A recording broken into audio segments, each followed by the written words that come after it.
Bismillahirrahmanirrahim. Assalamualaikum warahmatullahi wabarakatuh. Innal hamdalillahi nahmaduhu wa nasta'inuhu wa nastaghfiruh wa na'udzu billahi min shururi anfusina wa sayyiati a'malina. May yahdihillahu fala mudilla lahu wa may yudlil fala hadiya lahu. Asyhadu an la ilaha illallah wahdahu la syarika lahu wa asyhadu anna Muhammadan abduhu wa rasuluh. Allahumma salli wa sallim ala rasulina wa habibina Muhammad sallallahu alaihi wasallam wa ala alihi wa ashabihi wa man tabi'ahum bi ihsanin ila yaumil qiyamah. Usikum nafsi wa iyyakum bi taqwallah faqad fazal muttaquna kama qala jalla wa ala. Ya ayyuhalladzina amanu taqullaha haqqa tuqatih wa la tamutunna illa wa antum muslimun. Wa qala aydan ya ayyuhan nas ittaqu rabbakum alladhi khalaqakum min nafsin wahidah wa khalaqa minha zawjaha wa batha minhuma rijalan katsiran wa nisaa wattaqullaha alladhi tasaaluna bihi wal arham innallaha kana 'alaykum raqiba. Wa qala aydan ya ayyuhalladhina amanu ittaqullaha wa qulu qawlan sadida yuslih lakum a'malakum wa yaghfir lakum dhunubakum wa man yuti'illaha wa rasulahu faqad faza fawzan 'azima. Amma ba'du. Saudaraku seiman, ikhwani wal akhwati fillah rahimani wa rahimakumullah. Yang pertama, ini adalah perdana setelah Id, sehingga ana mengucapkan kepada antum semua taqabbalallahu minna wa minkum salihal a'mal. Kita saling-saling mengucapkan semoga Allah Subhanahu wa taala menerima semua ibadah kita, amal-amal saleh kita di bulan Ramadan. Amin. Jawabannya sama. Wa taqabbalallahu minna wa minkum salihal a'mal. Karena dalam hadis yaqulu ba'dhum li ba'dhin, para sahabat saling mengatakan satu sama lainnya. Maka jawabannya tatkala disampaikan taqabbalallahu minna wa minkum salihal a'mal, jawabannya juga sama. Wa taqabbalallahu minna wa minkum salihal a'mal. Boleh amin, baru kemudian wa taqabbalallahu minna wa minkum boleh. Walaupun jawaban ini bebas-bebas saja. Cuman kalau riwayat dalam hadis tadi ya yaqulu ba'dhum li ba'din, saling mengucapkan. Jadi ucapan yang sama. Adapun menjawab dengan wa taqabbal ya karim, silakan saja. Nggih, amin. Kadang-kadang ya tidak tahu minal aidin wal faidin jawabannya. Ya, tidak apa-apa. Hal-hal kalimat-kalimat tahniyah seperti ini dibebaskan, boleh-boleh saja. Yang penting tidak mengandung keharaman, kesyirikan dan sebagainya, enggak berlebihan. Ya, mohon maaf lahir batin, sugeng riyadin, gitu. Tidak ada masalah. Namun yang pas, yang sunnah adalah taqabbalallahu minna wa minkum salihal amal. Saudaraku seiman, di pertemuan kita masih berlanjut dengan kitab Sabat Aqidatis Salaf. Sabatu Aqidatis Salaf wa salamatuha minat taghayyurat. Kokoh di akidah salaf dan selamat dari perubahan atau mencela-mencela, yang ditulis oleh Syekh Abdul Razzaq bin Abdul Muhsin Al-Badr hafidhahumallahu jami'an. Kemarin dan sudah selesai kita sampai ke 9. Ya, kenapa akidah salaf itu kuat? Kita mungkin sebelum masuk kita merajaah dulu sebentar saja. Akidah salaf itu kuat, satu karena akidah salaf itu berpegang teguh kepada Al-Quran dan As-Sunnah. Al-i'tisam bil kitabi was sunnah. Yang kedua, kenapa akidah salaf itu kuat? I'tiqadus salaf annan kitab was sunnah mustamilan. Karena meyakini bahwasanya Kitab dan As-Sunnah, Al-Quran dan As-Sunnah, dua sumber yang mengandung kebenaran.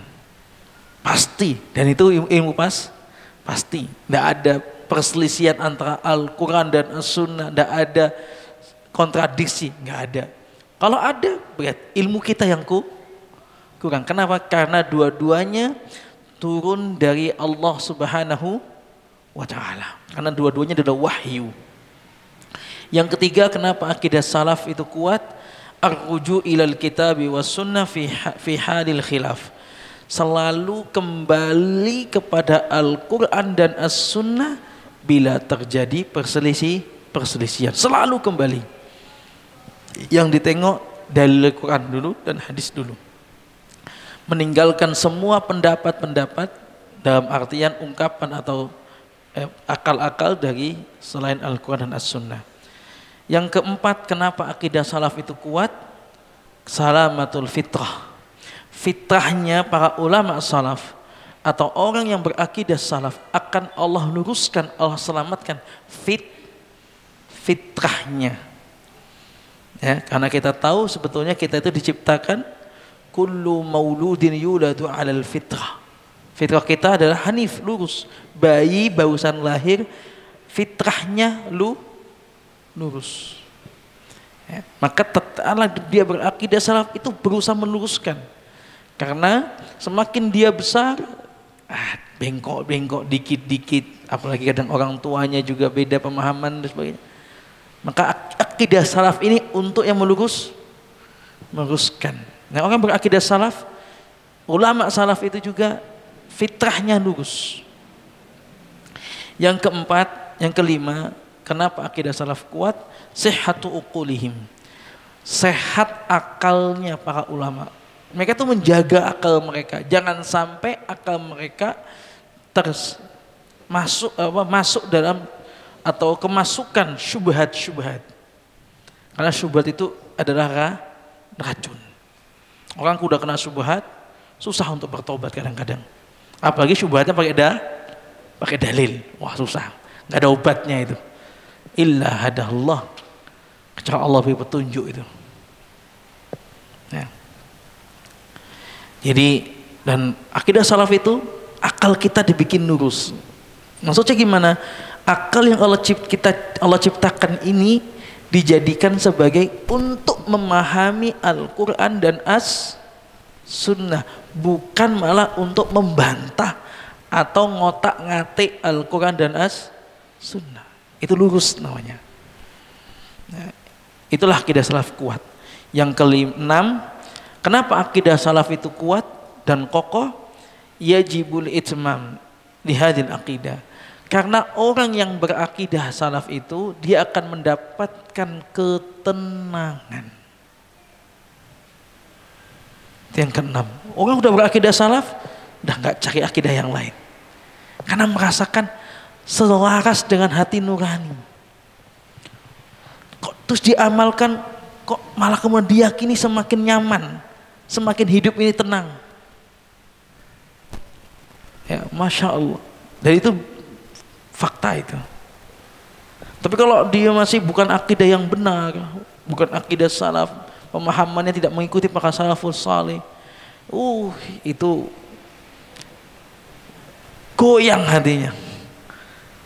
Mungkin pas pengajian alhamdulillah tenang, tapi keluar goyah, bingung, gampang bingung. Kalau akidah salaf enggak, Allah berikan ketenangan. Semakin dia belajar, mendalami, semakin Allah berikan kebaikan, semakin Allah berikan dia hidayah, petunjuk. Allah perbaiki dari ketenangan dia itu, Allah perbaiki keluarganya, Allah perbaiki istrinya, Allah perbaiki anaknya, Allah perbaiki kedua orang tuanya, Allah perbaiki keluarganya. Tapi nggak bisa banyak, nggak bisa tiba-tiba, tapi bertahap. Selama dia kokoh, insya Allah Allah akan banyak ketenangan, dan ketenangan ini membawa kebaikan kepada keluarganya dan orang sekitarnya. Yang ketujuh, kenapa akidah salaf itu kuat? Karena selalu mengkaitkan pemahamannya dengan pemahamannya para sahabat. Kita tahu para sahabat adalah orang yang berilmu, belajar dan berilmu dari Rasulullah SAW dan memahami langsung, secara langsung apa yang dimaksud oleh Nabi dalam hadis ini, apa yang dimaksud oleh Nabi dalam ayat ini, langsung belajar dan memahami dari lisannya Nabi SAW. Dan orang belajar akidah salaf selalu mengkaitkan pemahamannya dengan para sahabat. Itu kuat. Kalau yang disandarkan itu kuat, maka yang menyandar akan juga kuat. Adakah sandaran kuat setelah Rasulullah selain para sahabat dan para tabi'in? Enggak ada. Mereka lah paling kuat. Yang kedelapan, kenapa akidah salaf itu kuat? Karena akidah salaf itu at-tawassut wal i'tidal. Selalu sifatnya di tengah-tengah, enggak berlebihan, enggak nyepelekan. Ada hadis, ada kewajiban, dilaksanakan kewajiban. Sunnah dilaksanakan sesuai dengan sunnahnya, tidak ditambahkan, tidak dikurangi. Tapi kalau bukan akidah salaf, kadang-kadang yang wajib diamalkan, yang sunnah sepelekan, nyepelekan yang sunnah. Ya, kalau akidah salaf tidak. Sehingga kadang-kadang yang penting itu 5 waktu, yang wajib aja. Tidak melihara jenggot, tidak apa-apa. Pakaian di bawah mata kaki, tidak apa-apa. Nakal dikit lah. Kadang-kadang ini dosa menyepelekan begini, justru di mata Allah besar.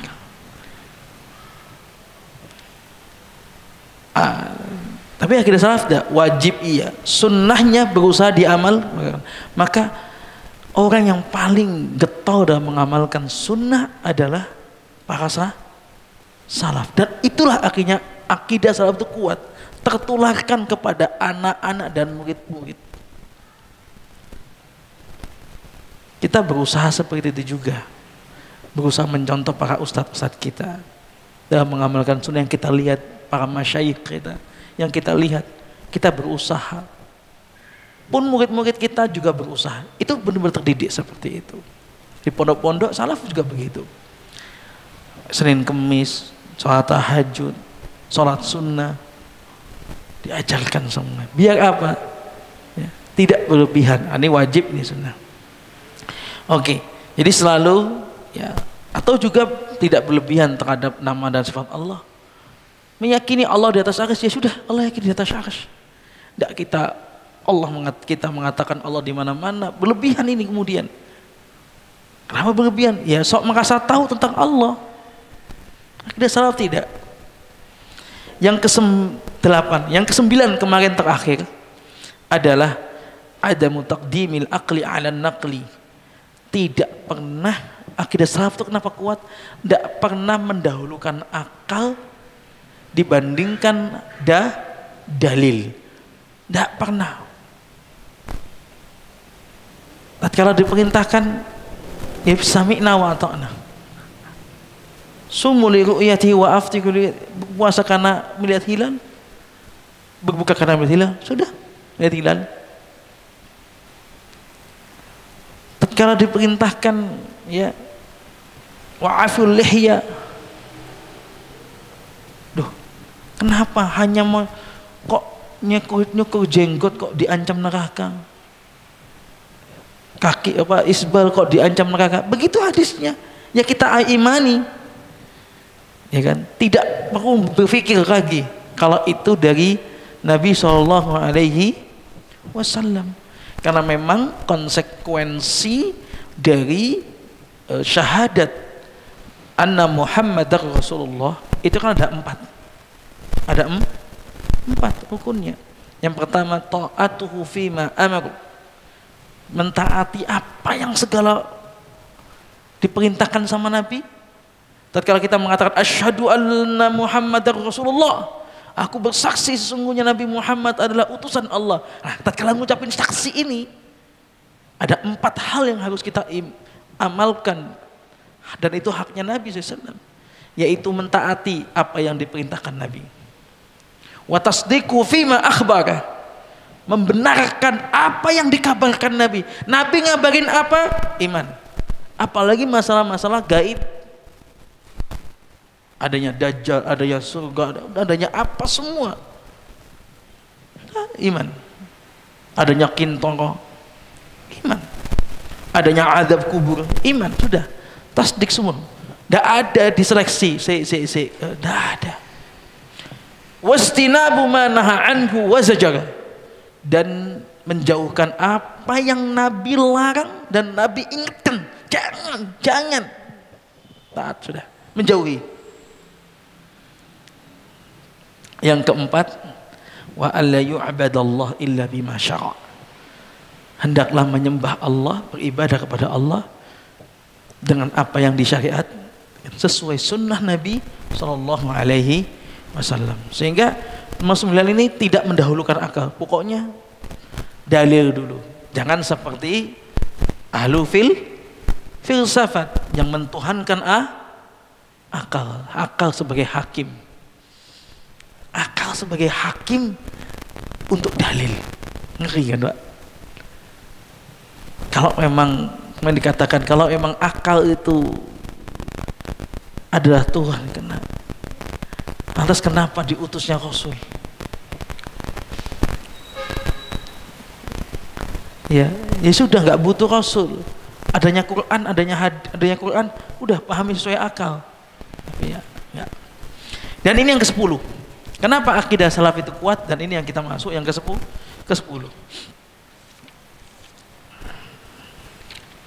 Yang ke-10 kata Syekh di sini, husni silatihim billahi wa siddati irtibatihim bihi wa i'timadihim alaihi. Yaitu kata beliau yang ke-10 adalah bagusnya hubungan dengan Allah. Orang berakidah salaf itu hubungannya dengan Allah bagus. Emang dalam akidah salaf diajari bukan cuman pintar bicara, tapi bagaimana kita juga dekat dengan Allah. Bukan dalam akidah salaf, bukan cuman pikirannya yang dirubah, tapi sekalian cara ibadahnya juga dirubah. Ada orang itu suka dengan pemahaman salaf, tapi cara ibadahnya setengah-setengah. Tapi dalam akidah salaf itu tidak. Mereka dalam beribadah kepada Allah mereka perbaiki. Sebagaimana para sahabat, mereka tatkala masuk Islam berusaha selalu memberikan yang terbaik untuk Islam. Pun orang berakidah salaf setelah dia mengetahui manhaj salaf yang benar, maka dia berusaha memperbaiki imannya. Bukan sekedar pakaiannya, bukan sekedar melebatkan janggutnya, menjaga janggutnya, tapi benar-benar hubungan dengan Allah. Wabil khusus ya dalam masalah doa. Kenapa? Li'anna taufiqa biyadi subhanahu wa ta'ala. Karena taufik, wabil khusus masalah doa. Orang kok salaf itu malah terus berdoa kepada Allah. Kenapa? Karena taufik itu ada di tangan Allah. Orang bisa saja tahun ini dia berakidah, belajar akidah salaf, masih belajar. Kemudian setelah itu baru setengah tahun belajar, merasa kuat mungkin, udah teman-temannya akhirnya jarang ngaji. Na'udzubillah min dzalik. Itu kalau udah mulai jarang ngaji, jarang ngumpul, semakin pelan menjauh. Siapa yang menjamin kemudian ya hidayah itu akan terus ada? Tapi akidah salaf fahassunat silatuhum billah, karena mereka tahu taufik itu dari Allah, hidayah itu dari Allah, sehingga mereka menjaga hubungan dengan Allah. Agar Allah apa? Agar Allah selalu berikan taufik dan hidayahnya kepadanya. Itu maksudnya. Para ustadz itu hanya menyampaikan ilmu, yang masukkan ilmu ke dalam hati antum, kemudian menjadi sebuah amalan yang membuahkan iman, itu Allah. Jangan kemudian ya kita itu udah ngaji kok, habis itu tidak pernah berdoa sama Allah. Allahumma ya muqallibal qulub, tidak pernah berdoa, jarang berdoa. Padahal Nabi ini selalu berdoa Allahumma ya muqallibal qulub. Nah, kayak di sini dijelaskan di sini. Wa qawiyya i'timaduhum alaihi, dan kuat sandarannya kepada Allah. Yas'alunahu, mereka meminta kepada Allah. Wa yasta'inuna bihi, Mereka minta tolong kepada Allah, apapun minta tolong. Bahkan kalau ingin minta garam, kita tidak punya uang, minta langsung sama Allah. Masalah apapun, minta sama Allah. Ada apa lagi? Minta sama Allah. Agak berat masalahnya, dibuat sholat. Wasta'inu bis-sabri was-shalah. Semakin berat masalahnya, semakin kuat sholatnya, tahajudnya, dekatnya sama Allah semakin kuat. Itu orang salaf seperti itu. Wa yatlubuna minhu tsabat, mereka meminta kokoh dalam beragama. Mutbi'ina fi dzalika nahaja nabiyihim sallallahu wasallamu alaihi. Mereka mengikuti dalam manhajnya, jalannya para nabi mereka, yaitu salat. Semoga Allah berikan salawat dan salam kepada Nabi kita Muhammad sallallahu alaihi wasallam. Wa kana min du'aihi sallallahu alaihi wasallam, adalah nabi yang dibimbing langsung oleh Allah. Pun Nabi selalu berdoa kepada Allah. Di antara doa-doa Nabi sallallahu alaihi wasallam, Allahumma inni as'alukal huda wassadad. Apa artinya? Ya Allah, kami meminta kepadamu apa? Petunjuk dan istiqomah, lurus agama kita. Ya. Atau misalnya Nabi juga sallallahu alaihi wasallam berdoa di sini, Allahumma inni as'alukal huda wat tuqa wal afafa wal ghina. Ya Allah, aku meminta kepadamu al-huda, petunjuk. Minta petunjuk. Apakah Nabi enggak dikasih petunjuk? Tentu Nabi diberi petunjuk, tapi Nabi masih meminta.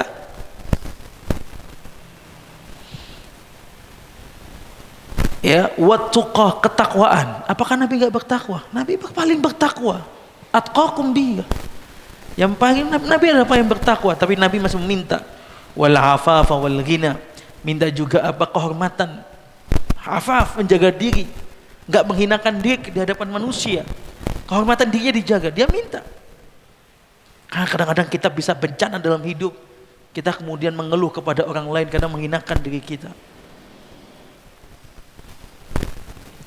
Nabi selalu menjaga kehormatan dirinya. Kadang-kadang kita juga mungkin gak sengaja menjatuhkan harga diri kita sendiri dengan sendirinya, kita sendiri, dengan kelakuan-kelakuan bodoh kita yang gak disengaja di depan anak kita, di depan istri kita. Nabi minta wal ghina, Nabi juga minta kecukupan. Ini Nabi baca. Nabi juga membaca Allahumma ati nufusana taqwaha zakkiha anta khairu man zakkaha anta waliyuha wa maulaha. Nabi juga berdoa, ya Allah, anugerahkan ketakwaan kepada jiwa kami ini, jiwa-jiwa kami, dan sucikan jiwa-jiwa kami. Minta suci. Memang benar, kita ini kalau tidak minta pada Allah untuk mensucikan jiwa, hampir setiap hari Pak, ada aja penyakit yang mau merusak hati iman kita ini. Ada orang kemudian kadang mungkin gak cocok, ada lagi kita kadang-kadang itu subhanallah ada tiba-tiba ujian hati, maka meminta untuk disucikan. Karena Allah subhanahu wa ta'ala, ya, engkau sebaik-baik zat yang mensucikannya, engkaulah walinya dan engkaulah penguasanya. Nabi juga berdoa, ya, Allahumma aslih dinini, ya coba, alladzi huwa ismatu amri, ya Allah, aslih, perbaiki agamaku. Alladzi huwa ismatu amri, yang itu adalah benteng perkaraku. Agama adalah benteng kita. Minta, ya Allah, perbaiki. Kalau enggak minta Pak, iman yazidu wa yangkus. Kadang yangkus yazidnya enggak. Iman naik turun, besoknya naik, besoknya turun. Kadang turun, ambruk. Bangun lagi susah. Karena diantaranya tidak berdoa kepada Allah, ya Allah, perbaiki agamaku. Gampang rusak agamaku. Ngumpul sama teman, wah semangat. Keluar sama teman, aduh nggak kuat. Itu.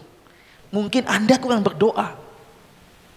Mungkin Anda jarang karena kadang-kadang kita itu setelah mengetahui, oh yang penting pemahaman kita lurus, Akidah salaf itu memang benar memperbaiki tapi gak cukup di situ, gak merasa puas di situ.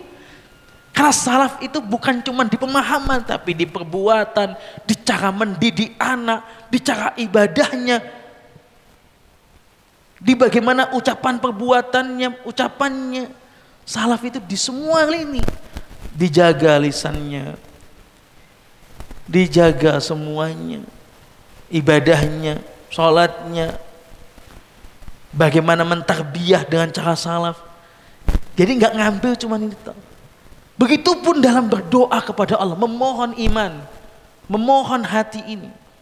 Mereka juga wa aslih dunyaya allati fiha ma'ashi, ya Allah juga perbaiki duniaku ya Allah yang itu menjadi kehidupanku, sumber kehidupan.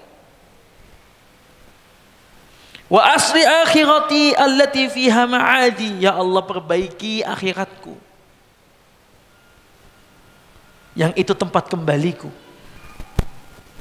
Jamaah rahimani wa rahimakumullah. Nabi juga berdoa, Allahumma ya muqallibal, Allahumma ilaka aslamtu wa bika amantu wa alaika tawakkaltu. Nabi juga Allahumma dini Allahumma rabba Jibril wa Mikail wa Israfil fatiras samawati wa alimul ghaib wa syahada anta tahkumu baina ibadika fima kanu fi ihdini limakhtalifa fi. Ya Allah berilah petunjuk kepadaku apa yang diperselisihkan oleh manusia minal haqqi biidni, kepada kebenaran dengan izinmu ya Allah. Kadang-kadang kita itu merasa bingung, ada khilaf, bingung, wah mana yang benar ya, mana yang, padahal udah jelas ini yang paling kuat pendapatnya, masih bingung. Jangan-jangan kita belum meminta kepada Allah, ya Allah berilah saya petunjuk terhadap apa yang diperselisihkan oleh manusia kepada kebenaran dengan izinmu ya Allah. Karena mungkin kurang berdoa juga. Dan doa itu penting, jangan ditinggalkan. Justru kalau kita semakin manhaj kita kuat, semakin kuat kita berdoa. Bukti hubungan kita dengan Allah kuat, banyak berdoa. Itu bukti, Pak. Kalau aku alhamdulillah Ustaz, insyaallah sama Allah udah baik. Tapi jangan berdoa. Hanya sholat 5 waktu, selesai sudah. Tak minta sama Allah. Apa tak butuh? Yang sholat 5 waktu itu kadang-kadang belum bisa. Kalau bagus khusyuk, masya Allah, alhamdulillah. Kadang masih jauh dari khusyuk, masih jauh dari tumaknina. Pengennya kita cepat. Kita butuh dengan amal-amalan sunnah, kita butuh dengan Allah untuk berdoa. Dan itu menunjukkan hubungan kita baik kepada Allah. Sekali lagi yang ke-10, kenapa akidah salaf itu kuat?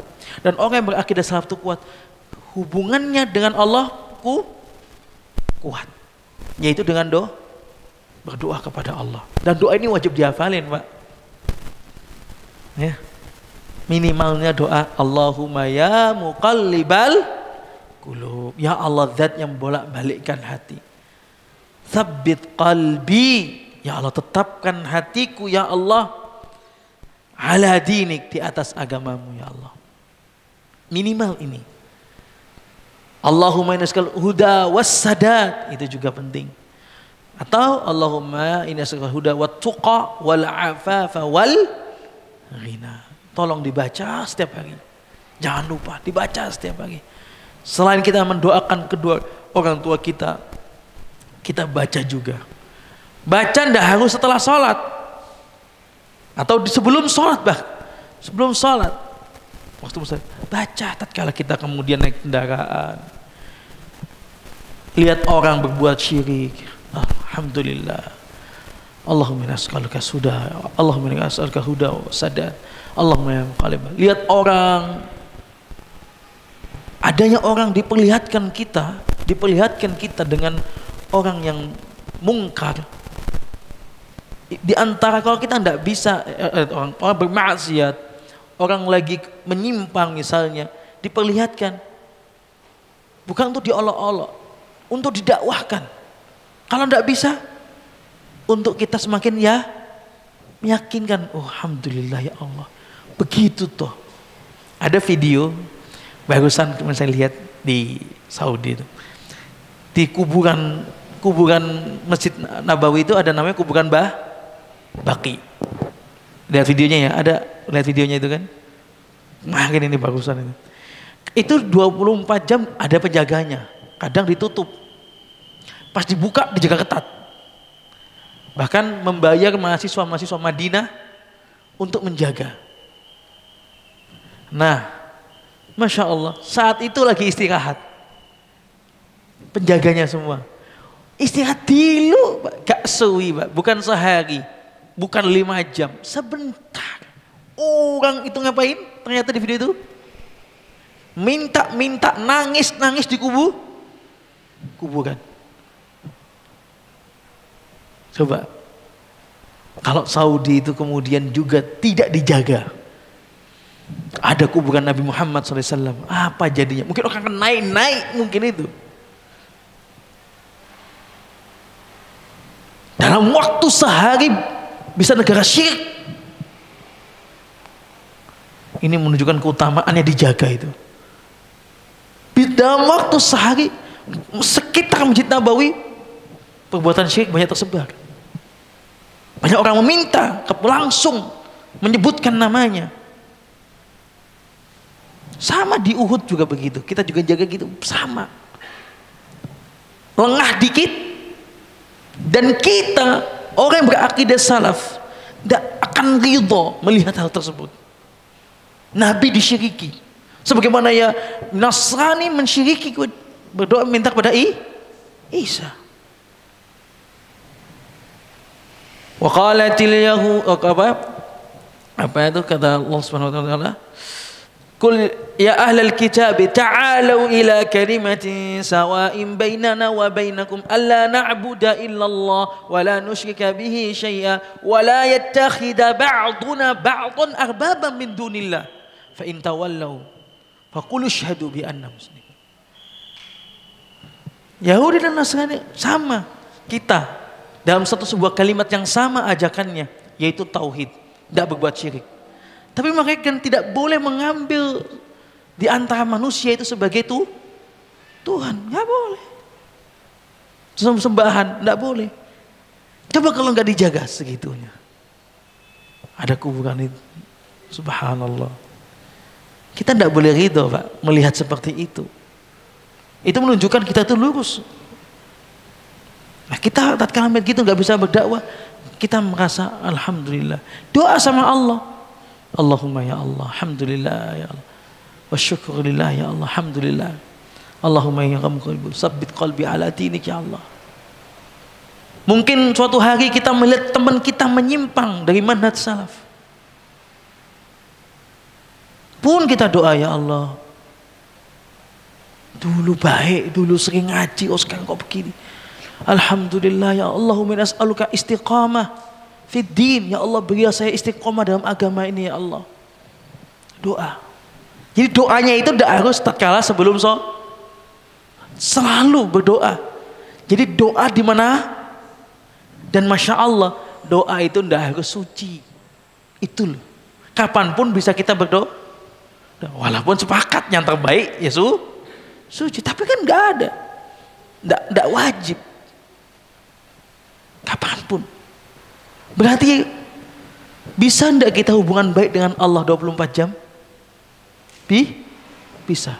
Yang paling utama hubungan Allah kita dengan baik adalah meniatkan semuanya karena Allah. Maka semua tatkala kita di dalam setiap bangun kita doa, pagi mau cari ya Allah saya cari maisha, setelah sholat subuh dikir, keluar setelah syuruk atau belum syuruk, habis itu kemudian mungkin bantu istrinya atau mungkin ngajar anaknya atau dan sebagainya. Pagi niatkan untuk bekerja, pulang sore. Tapi dari niatkan selalu setiap hari, semua itu diniatkan karena Allah. Berarti kalau diniatkan karena Allah, hubungan dengan Allah berarti kuat. Berarti hubungan 24 jam. Hidup ini, qul inna salati wa nusuki wa mahyaya hidupku wa mamati mati lillahi rabbil alamin. Untuk Allah. Makanya cara-cara bagaimana kita hubungan Allah dengan Allah kuat. Enggak harus berhubungan dengan Allah itu kemudian kita ya Allah, saya mau berhubungan dengan Allah ini. Datang ke masjid kemudian wudhu. Maksudnya iya baik, tapi tidak harus. Bisa ke 24 jam setidaknya 5 waktu dan sebagainya, dan setelah luar perkara mubah menjadi ibadah. Ini hubungan dengan Allah.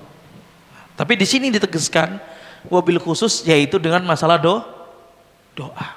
Semua mintanya sama Allah. Ada apa aja Allah. Ingat, ibu-ibu juga begitu. Anaknya sakit, minta dulu sama Allah. Minta, Allah senang. Bahkan Allah tuh mengatakan, man yad'uni, siapa yang meminta sama aku? Allah menawarkan permintaan. Siapa? Artinya Allah senang tatkala hamba ini berdoa. Udah Ustaz, sudah doa nggak dikabul-kabulkan, ya mungkin kan hikmahnya besar, pasti dikabulkan. Mungkin kita Allah ingin mendengarkan doa kita yang lebih khusyuk lagi, yang lebih tawadhu, khudu lagi, tunduk lagi. Mungkin Allah juga senang mendengarkan rintihan kita. Anak sudah menangis Ustaz di tengah malam, Ustaz. Ibu-ibu mungkin bahasa begitu, ya nangis lagi. Mungkin Allah ingin merasakan senang dengan tangisan jenengan, jika Allah belum kabulkan, ditahan-tahan biar jenengan terus lagi berdoa. Minta anaknya, anakku semakin besar semakin agak susah Ustaz dididik. Iya, jangan sampai kita ini ngeluh begitu, tapi ternyata tidak pernah minta setiap hari, ya Allah berilah saya taufik mendidik anak saya. Jangan-jangan tidak pernah menggantungkan. Jangan-jangan lupa menggantungkan saat disampaikan. Jangan-jangan lupa. Maka ibu-ibu juga hubungan dengan Allah, benar-benar berdoa, minta sama Allah. Ya. Jadi payah kita ini kadang-kadang gak ada apa-apa. Mau kita ngoyo, karena Allah belum mengizinkan, mau apa-apa ya. Nggak ada yang mau kita bisa. Apa yang mau kita bisa kalau Allah illa bi'izni, kecuali dengan izinnya apa? Itulah, ya. Akidah salaf seperti itu.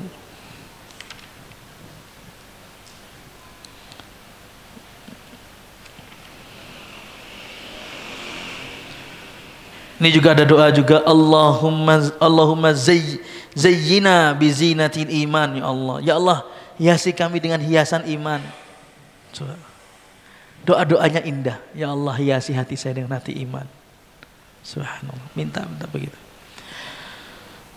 Poinnya dari sini yang ke-9 adalah bahwa akidah salaf kuat karena orang yang berakidah salaf, dia hubungannya dengan Allah kuat. Minimalnya banyak berdoa. Yang jelasnya untuk menjadikan hubungan dengan Allah kuat, baik tidak harus dalam masjid. Iya, di dalam masjid juga di luar masjid, dengan cara meniatkan atau lihat sesuatu, doa saja. Nggak apal bahasa Arab Ustaz, bahasa Indonesia. Jangan anak amit-amit apa, nggak dapat pahala amit-amit ini. Amit-amit cabang bayi itu kan, nggak dapat pahala. Sebut ya Allah, lembutkan hati ya Allah. Sebut sama Allah. Ya Allah. Lihat apa? Bahasa Indonesia boleh kok Bu, boleh kok Pak. Apapun. Saya ingin tanya Pak, ada Pak kita setiap hari bangun sampai mau tidur nggak ada masalah? Ada? Di sini ada? Selalu ada Pak. Ada aja kadang-kadang yang nggak pas. Bukan masalah besar, kadang-kadang masalah kecil gitu loh. Hidup kita adalah sebuah masalah. Tadi ketemu teman, kok nggak enak teman, ngomongnya kenceng banget. Kadang-kadang gitu. Ya Allah, teman saya tadi lupa, ya Allah. Ya Allah, hilangkan rasa jengkel di sini ya Allah. Ya selalu ada Pak. Apalagi udah rumah tangga, apalagi baru rumah tangga, yang baru rumah tangga, anaknya masih belum punya anak, baru 3 bulan pernikahan. Itu bukannya malah asik, banyak problem. Butuh banyak berdoa pada Allah. Apalagi yang ya istrinya lagi hamil, ada aja problem. Apalagi yang anaknya sudah besar-besar, biayanya banyak. Ya, selalu kita dihadapi itu. Maka doa sama Allah, doa sama Allah. amman yujibul muttarra idza da'ah. Allah mengabulkan apa kalau kita lagi mendes, disitulah malah justru gunakan di saat kita mendesak, udah bingung, udah kesana kesini bingung, justru itulah sebetulnya itu waktu yang tepat untuk menghadap Allah, untuk bermunajat khusyuk pada Allah. Saya pernah cerita sedikit nih Pak, membangun masjid, dapat bantuan dari Minhajus Sunnah Ustadz Mubarak hafizahullah.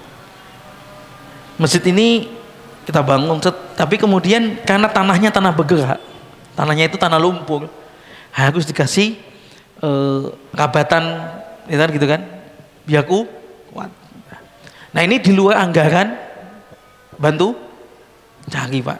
Angkanya saat itu mungkin karena juga dan lain-lain sekitar harus ya agak banyak lah, 50 atau bahkan lebih dari itu, 100.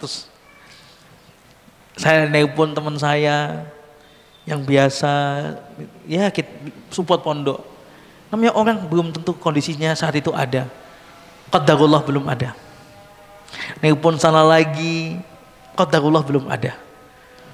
Itu bukan nelpon Pak, ada juga yang saya datangi, yang rumahnya Surabaya, yang rumahnya Malang, yang rumahnya sini Jawa Timur lah ya, belum ada. La ilaha illallah. Pas waktunya mau merabat ini, sudah pondasi sudah naik ini, ya Allah, ada temen bukan dari mana-mana, sekitar Pare. Mbok aku itu disenggol kalau lagi bangun. Ya saya kesana Pak. Gambaran saya itu yang mungkin 5 juta, 2 juta, dikasih 50 juta. Saya saat itu ya, Masya Allah lah, Masya Allah, Alhamdulillah.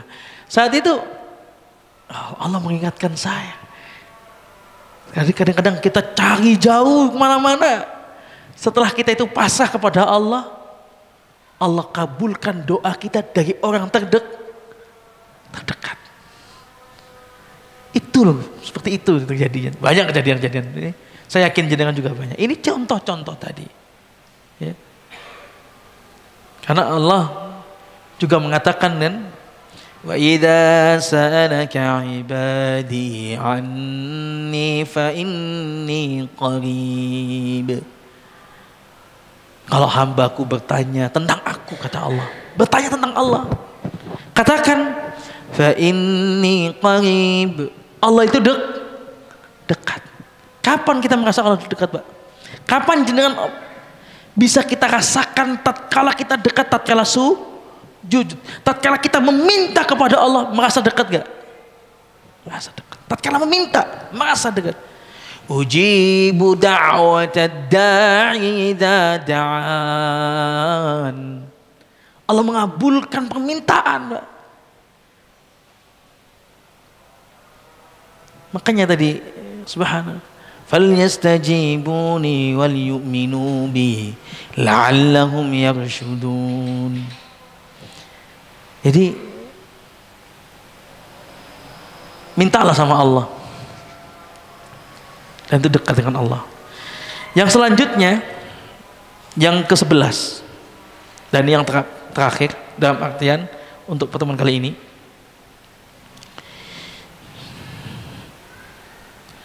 yaqinuhum ta'amu bihadzal mu'taqad alladhi istaqamu alaihi wa ba'duhum an ta'ridihi lil khusuma wal jadal, yaitu tatkala meyakini dengan sempurna akidah salaf ini, manhaj yang kokoh ini, jauhi namanya itu jidal, debat, cari masalah, suka, sudah. Namanya sesuatu yang sudah kuat, Pak. Kita itu masuk dalam perdebatan, jadinya bisa goyang. Wa kanal insanu aktsara syai'in jadala. Manusia ini banyak, ada manusia itu suka debat. Maka kata Nabi SAW apa? Ana za'imun bi baiti rabadil jannah liman tarakal mira wa in kana muhiqqan. Aku pemimpin di sebuah surga, tepian surga. Untuk siapa? Jadi ada istana-istana nanti di surga itu Nabi pimpinannya. Untuk siapa? Liman tarakal mira. Untuk yang nggak suka debat. Ada debat, dia tinggalin. Wa in kana muhiqqan, walaupun dia benar, dia tinggalin. Bukan kemudian baru ngaji salaf cari musuh. Angel lagi. Barusan ngaji cari musuh. Oh, ndak gitu bos. Ngomongnya sudah bos lagi. Ndak gitu. Nggak gini doang, udah ngaji. Oh, aduh. Kadang-kadang waliyadzubillah, ya Allah, selamatkan ahlu sunnah dari suka debat. Jangan, Pak. Itu kita malah kadang-kadang cari ruang. Debat ini kan zaman ini kan luas ya. Di sosmed debat. Di IG, di Facebook, didebatin orang semua. Mainnya kopas sana, kopas sini. Walah. Ya Allah. Jadi ustadz sosmed. Ustadz Facebook. Suruh ngaji. Imami enggak pernah, tapi di Facebook jadi ustadz. Naudzubillah min dzalik ini. Enggak boleh ini. Harus belajar. Jangan udahlah Pak, Bu, saudaraku seiman. Datangi kajian di sekitar Anda, kajian kitab yang itu membahas akidah dasar, aqidatak.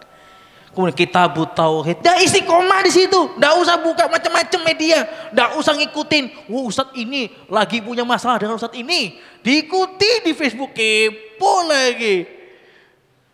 Nanti belum lagi di grup. Di grup kemarin kami itu. Satu grup ini nge-share. Bukannya dia, potongan video Ustadz Firanda, terus dibantah dengan potongan Ustadz Syafiq, terus mungkin begitu, kan suka banget kan, nggak bisa punya dalil, pakai video, kirim tinggal pergi, rame di grup dia udah pergi nggak baca, ya terus masalah apa? Kita nggak itu video-video potongan Ustadz itu tidak mau bermaksud membantah, dijadikan untuk membantah. Kadang-kadang jadi salah paham, salah makna. Apalagi emang itu khilafiyah. Allah, sering terjadi. Dan ada aduan seperti itu pada kita. Nah, itu bukan bijak, bukan berilmu itu. Cara yang baik, ya, untuk menasihati orang lain. Juga bukan dalam grup.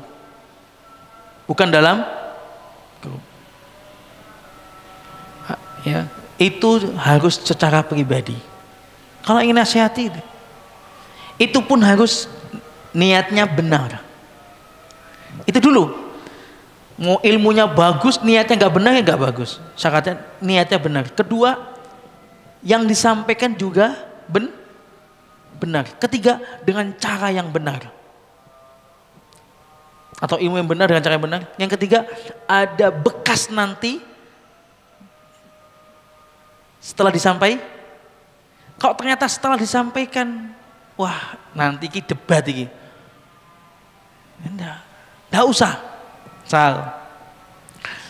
Kadang-kadang kita sama orang tua, kita mungkin ilmu dalil kita benar, tapi kadang niat kita belum benar.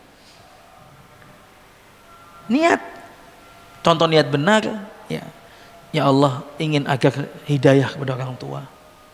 Maka insya Allah bukan untuk merasa bapak, gitu Pak, untuk malah lebih kepada menyalahkan. Niatnya benar. Jadi harus niatnya benar, ilmu yang disampaikan juga benar, ada asar yang benar setelah itu. Ini kalau salah disampaikan Syekh Sulaiman Ruhaili hafizahullah. Untuk menyampaikan ke orang lain. Kalau tidak, tiga itu nggak ada, lebih baik ditahan. Sampaikan, wah, wong iki sedangane okol, apa namanya? Keras gitu kan. Nanti jatuhnya dep. Dia tinggalkan. Kalau mau ngobrol dua, ngajak ngopi, ya itu lebih enak. Kalau ngidul, habis itu madeg, nah itu lebih enak. Ya, apalagi kalau lewat Facebook dan sebagainya tidak. Ya. Kalau ingin berdebat, jadi tidak boleh. Kalau ingin berdebat, seandainya ya, maka pastikan satu, boleh berdebat. Kan secara umum debat itu dilarang. Debat itu dilarang. Jadi ada yang debat dibolehkan, ada yang debat tidak diperbolehkan, haram bahkan. Yang tidak diperbolehkan dulu aja. Contoh debat hal yang nggak penting, lagun sia-sia. Mana yang dahulu, ayam apa telur? Apa fungsinya? Selain ayat melarang debat, malah debat ayam dulu apa telur dulu? Ya yang bilang ayam dulu lah, terus itu telur, dia dari telur. Yang bilang telur dulu, nah, telur dari mana kalau dari ayam? Ngapain didengerin dan ngapain didebatin? Atau debat-debat sesuatu yang sudah pasti. Nabi Muhammad, Nabi terakhir, debat. Gak perlu debat begitu. Gak perlu debat. Kedua, kadang-kadang ini zamannya ini nih ya, debat politik. Ini zamannya politik ya kan. Gak usah Pak, Bu, Bapak terutama, Mas-mas, nimbrung grup politik, jenengan ikut debat situ. Sudahlah jauhi lah. Nanti wayai pemilu kita kalau memang milih bismillah, ini yang kita yang terbaik, kita tanya ustadz mana rekomendasinya ini, dah. Kalau mau nyoblos itu dah. Udah saya mikir bismillah tawakkalallah udah. Nggak ngikutin kemudian wah saya ini ya. Kemudian debat yang subhanallah itu kadang-kadang bawanya emosi, sudah itu dilarang, ditambahin yang kalimat-kalimat gak baik dalam debat, tambah lagi dosa itu, dosanya di atas dosa. Habis itu mangkel habis itu, kan begitu. Itu gak boleh. Ya, sesuatu yang sudah pasti gak perlu didebatin. Wajibnya sholat, itu didebatin, gak wajib. Gak perlu didebatin Pak, tinggalin itu. Sudah begitu. Kenapa? Imam Syafi'i pernah didebat dengan orang yang bodoh. Imam Syafi'i nggak mau lawan. Mungkin dia bingung kenapa nggak dilawan. Emang nggak penting. Debat itu malah menurunkan harga diri kita. Nggak usah gitu. Nggak penting. Nah, kalau ingin debat, satu syaratnya diantaranya adalah yang kata ulama adalah niatnya untuk apa? Ya. Niatnya ini untuk nunjukin kepintaran, tangkas dalam berbicara, jelek. Harus niatnya karena Allah, karena agar hidayah masuk, karena ingin menyampaikan kebenaran, izharul haq. Ini loh yang benar. Sampaikan dalilnya, dah selesai, clear. Dia bantah, ya sudah tinggalin. Dah nggak usah teruskan. Niatnya yang benar seperti itu. Kalau niat nggak benar, untuk menunjukkan kesalahannya ini dengan kesombongan, tapi untuk menunjukkan kepintarannya, hafal hadis-hadis, gitu. Bahkan cari tempat di mana ada debat, wah biar tahu orang dia ngerti kitab ini, ngerti itu, bahaya. Jadi niatnya dulu. Yang kedua, yang mau berdebat ini emang ahlinya, ahlinya. Dia ingin menyampaikan kebenaran dengan ilmu. Ud'u sabili rabbika bil hikmati wal mau'izatil hasanah wajadilhum billati hiya ahsan. Allah merintahkan serulah mereka kepada jalannya Allah dengan hikmah, dengan ilmu dan lemah lembut, cara yang baik dalam menyampaikan. dan bantahlah mereka yang dengan yang lebih bantahan yang baik, dengan cara yang baik. Kalau ya sama Fir'aun saja, wa qulu qawlan layyinan la'allahu yatazakka aw yakhsha. Nabi Musa diperintahkan kepada Fir'aun, hai Musa, berbicaralah sama Fir'aun dengan dakwah Fir'aun dengan kalimat layyin, yang lembut, agar dia yakhsha, takut pada Allah Subhanahu wa taala. Jadi harus ahlinya. Dia tahu cara berdebat, tahu lawannya, dan dia yakin dia bisa untuk menunjukkan kebenaran dengan niat yang baik.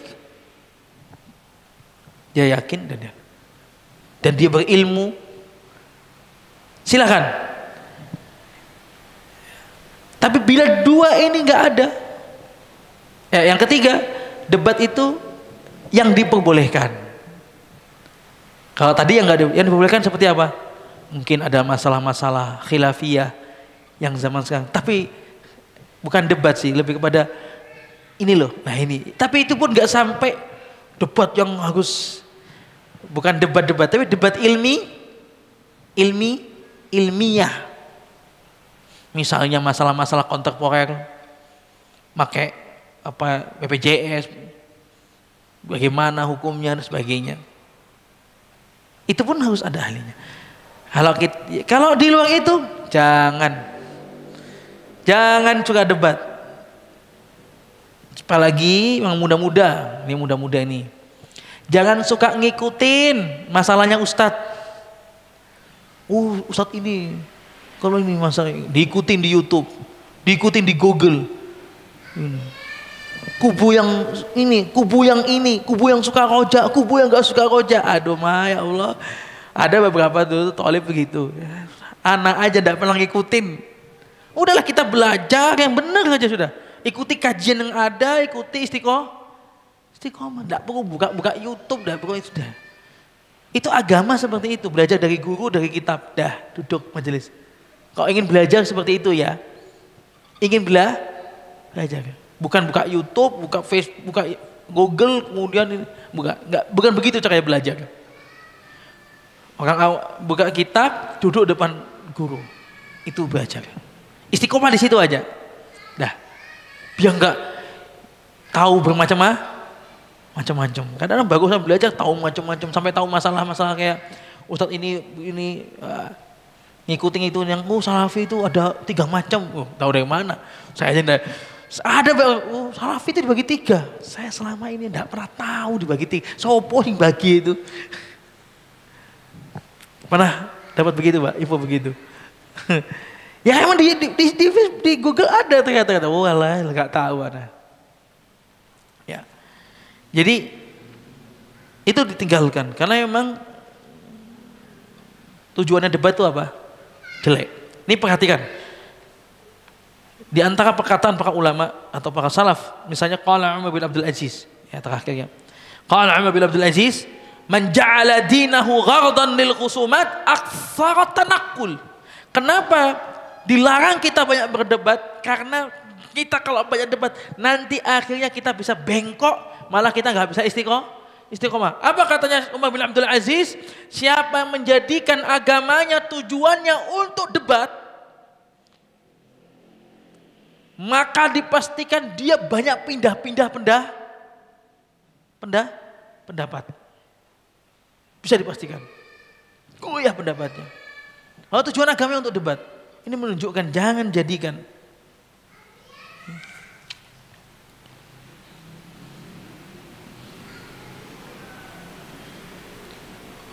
Ya sudah, jadi seperti itu ya, jamaah rahimakumullah. Jangan sampai jadikan agama kita ini untuk debat. Dulu tuh, atau mungkin sekarang banyak. Dulu banyak sekali, nggak tahu sekarang. Ya itu barusan ngaji, kemudian di masjid, ya apa namanya itu, orang di debat. Wah, aku udah tahu dalilnya. Padahal dia nggak tahu bahwa orang itu juga belajar punya dalil. Pas ketemu nggak pas gitu. Nah, malah jadi rusak. Jamaah rahimani wahimakumullah.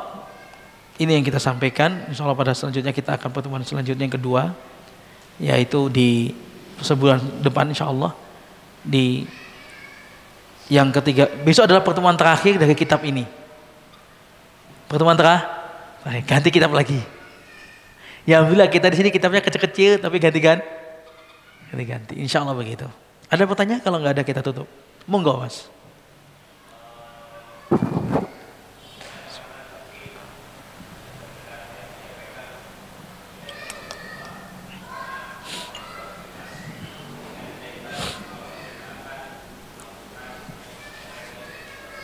Gimana saya nggak paham.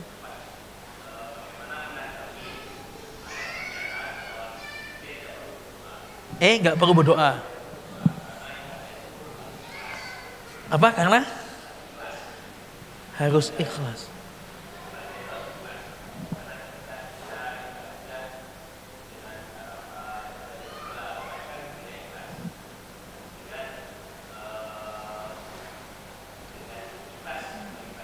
Ya.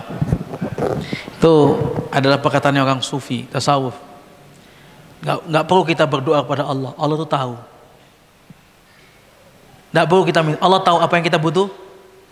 Nggak perlu. Ini ucapan orang sombong. Allah yang mengatakan, ud'uni, mintalah sama aku. Dia berani banget. Nggak usah. Kita berdoa sama Allah. Allah tahu apa yang kita. Nggak penting berdoa itu. Orang sombong. Yang kedua, nggak perlu, nggak boleh kita tuh berdoa mengharapkan, minta harapan kepada Allah. Itu mereka kenapa? Meyakini ibadah itu cuman mahabbah, cuman cinta. Tapi kan kita Ahlus Sunnah tidak. Ibadah itu harus mahabbah, roja wal khauf. Ada roja, ada berharap, ada juga takut, ada minta harapan. Nabi minta enggak? Nabi mencontohkan minta. Wa adkhilni fi ibadika salihin, masukkanku dengan. Nabi Ibrahim juga meminta, Rabbi ja'alni muqimas salati wa min dzurriyyati Rabbana wa taqabbal du'a. Kok ada orang kemudian enggak usah? Kita doa butuh ikhlas. Semua ibadah butuh ikhlas. Tapi maksudnya bukan di situ. Maksudnya enggak boleh berdoa sama Allah minta balasan. Justru sama Allah kita itu minta balasan. Minta dibalas. Fastabiqul khairat. Allah berlomba-lomba. Allah menyebut wasari'u ila maghfiratin min rabbikum wa jannatin 'arduha ka'ardis samawati wal uiddat lil muttaqin. Disiapkan surga itu untuk balasan gitu loh. Jadi kau nggak minta balasan sama Allah, sama siapa lagi? Sama manusia, justru udah ikhlas. Kadang-kadang yang mengatakan nggak boleh kita minta sama, nggak boleh minta balasan. Terus Anda kok nggak minta balasan sama Allah, sama siapa? Sama manusia. Wong Anda sama manusia aja minta balasan kok, sama Allah enggak. Allah yang paling berhak kita minta dan Allah paling berhak kita minta balasan dari Allah. Paling berhak. Dan bahkan di antara haqqullah 'alal ibad wa haqqul ibadi 'ala Allah ayyudkhilahul jannah. Haknya hamba terhadap Allah, Allah masukkan hambanya yang berimani ke dalam surga. Jadi minta. Adapun juga kan kalimat enggak usah berdoa, Allah tuh tahu. Enggak usah. Saya kasih contoh simpel saja. Kita nih orang mampu, di sebelah kita ada orang nggak mampu. Datang Pak, bulan-bulan ya akhir, duduk sayang, duduk sana, duduk situ duduk, duduk baik. Iya duduk dulu, duduk situ duduk. Iya duduk situ dulu.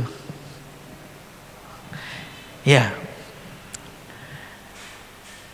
Kemudian orang ini ya bulan-bulan Juni lah. Juni Juli itu ini orang nggak mampu Pak, datang ke rumah sudah ya kita tahu dia nggak mampu, terus dia menyampaikan mohon ngapunten Pak, sambil nunjuk-nunjuk gini kan biasanya sambil megang ngelus-ngelus paha kadang-kadang. Pak, mau bayar SPP belum, gak bisa ngelunasin, udah diingetin sama sekolahan ya. Pripun. Sebetulnya tatkala beliau menyampaikan tentang keluh kesahnya itu, tambah enggak kasih sayang kita? Tambah enggak Pak? Kalau orang baik tambah loh, ya kan? Tahu dia kan nggak mampu, tahu kan nggak punya, ini tahu bulan Juni ini mau masuk ajaran baru kan gitu. Tapi tatkala disampaikan, iba kita itu lebih, kasih sayang kita lebih, sama Allah lebih dari itu. Selain Allah yang mengatakan ud'uni, mintalah sama aku, Allah juga Maha Razzaq, Allah Maha pemberi rezeki. Tatkala kita mengeluh sama Allah, bermunajat lama kita, memujinya, mengagungkannya, disitulah Allah bahagia. Allah kita menyenangkan Allah kita. Di saat itulah juga Allah Subhanahu senang dengan ibadah kita. Kita sampaikan, oh semakin insya Allah. Disampaikan itu menunjukkan rasa butuhnya lebih. Doa atau ibadah itu adalah al-khudu, tunduk. Doa itu adalah sebuah ketundukan. Semakin doa itu kita itu merasa tunduk, merasa butuh, maka doa itu semakin tinggi. Jadi salah ya pemahaman enggak usah doa, Allah Maha tahu. Ya udah doa umum aja. Enggak. Perang Badar Nabi pernah minta doa khusus. Di perang Badar. Jadi sekali lagi ya doa. Dan itu banyak sekali masyarakat itu yaitu kepengaruh dengan perkataan itu. Enggak boleh kita tuh minta balasan sama Allah. Ya minta yang minta, jangan minta balasan. Doa itu yang ikhlas. Kita beribadah sholat yang ikhlas, enggak usah minta balasan. Wah ini ya gimana enggak minta loh, yang nyuruh Allah ya. Gitu. Cukup jelas ya? Mungkin ini yang bisa kita sampaikan. Jazakumullah khairan katsira. Subhanakallahumma bihamdika asyhadu an la ilaha illa anta astaghfiruka wa atubu ilaik. Wassalamualaikum warahmatullahi wabarakatuh.